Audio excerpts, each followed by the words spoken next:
కేంద్రంలో ఉన్న బీజేపీ ప్రభుత్వం ఆపరేషన్ కగారు పేరుతో ఆదివాసులను హత్యలు చేస్తూ ఈ దేశంలో నక్సలైట్లు లేకుండా, ప్రజాస్వామికవాదులు లేకుండా, ప్రజల పక్షాన మాట్లాడే వాళ్ళు లేకుండా ఒక దుర్మార్గమైన పాలన చేస్తూ ఉంది. ఇది ప్రజాస్వామ్య దేశం. ఇక్కడ పార్లమెంట్ ఉంది, సుప్రీంకోర్టు ఉంది, రాజ్యసభ ఉంది. ఏదైనా ఈ దేశంలో తప్పు చేసిన వానికి కోర్టు ద్వారా వాళ్ళను శిక్ష విధించవచ్చు, జైళ్ళల్లో పెట్టచ్చు.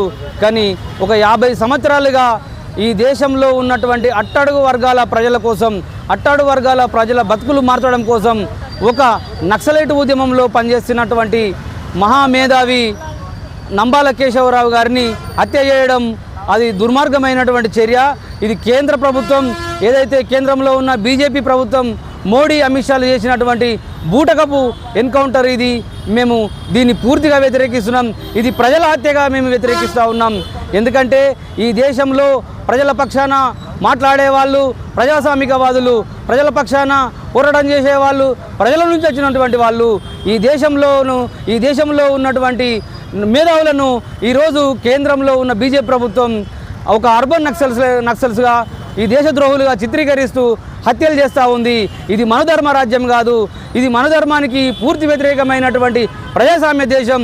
ఇది మతం ముసుగులో రాజ్యం ఏలుతున్నటువంటి మోదీ అమిత్ షాలను ఎప్పుడైనా ఈ దేశంలో ఉన్నటువంటి ప్రజాకోర్టులోకి రావాల్సిన టైం వస్తుంది.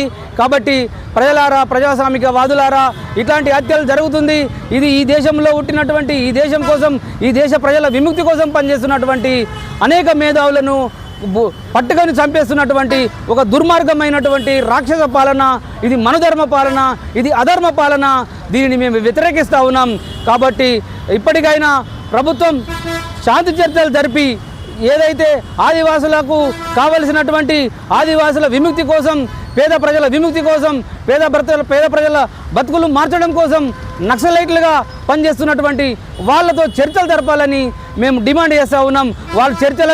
వాళ్ళు ఇప్పటికీ ఒక 4 సార్లు ప్రభుత్వ చర్చలకు మేము సిద్ధమని ప్రజా సంఘాల ఆధ్వర్యంలో చర్చలకు కోరుతూ ఉన్నారు. కానీ కేంద్ర ప్రభుత్వం దాన్ని ససమేర అంటూ కేంద్రం చర్చలకు అవకాశం ఇస్తలేదు. అంటే ఎంత దుర్మార్గంగా ఆలోచిస్తుందో, అంటే ప్రజల చైతన్యం కోసం